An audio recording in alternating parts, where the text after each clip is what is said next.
మోషే తన గొర్రెలను మేపడానికి హోరేబు పర్వతం వరకు వచ్చాడు.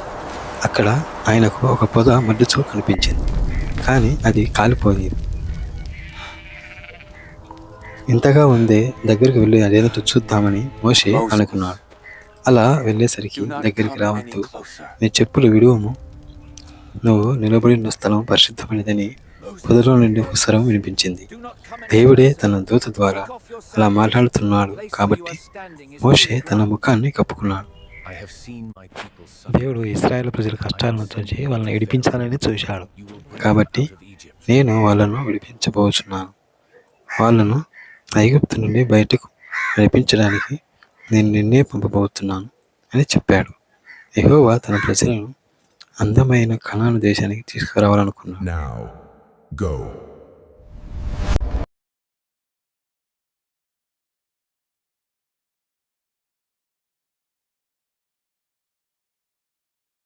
మోషే ఫరోను ఎదుర్కొని తన ప్రజలను విడిపించాలని డిమాండ్ చేశాడు.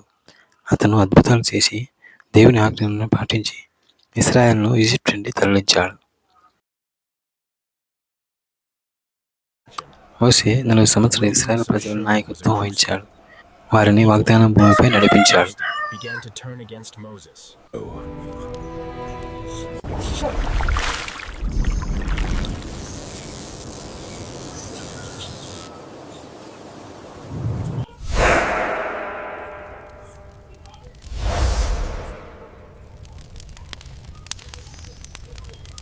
As you say,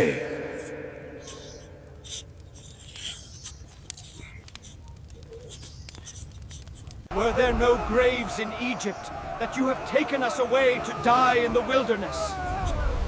do not be afraid. They are coming. మోషే 40 సంవత్సరాలు ఇశ్రాయేలు ప్రజల నాయకత్వం వహించాడు.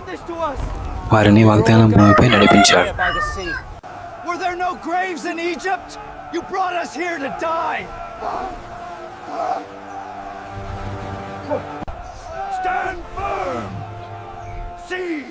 See the salvation of the Lord.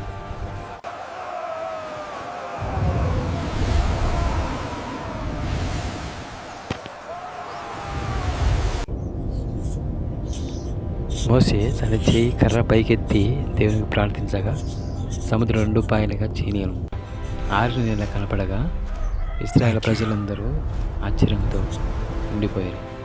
ఆ 6 నెలల వెంబడి ఎర్ర సముద్రము దాటి అవతలికి పోయారు.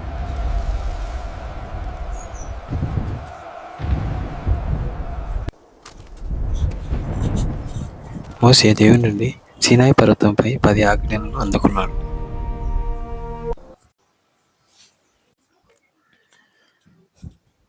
అప్పుడు దేవుడు, అబ్రహాము దేవుడు, ఇస్సాకు దేవుడు, యాకోబు దేవుడు అయిన యెహోవా నన్ను పంపించాడని నువ్వు చెప్ప, నిరంతరం నా పేరు ఇదే అని చెప్పాడు. And a law to live by. The wilderness of Shur was a crucible. The people, desperate and thirsty, began to turn against Moses.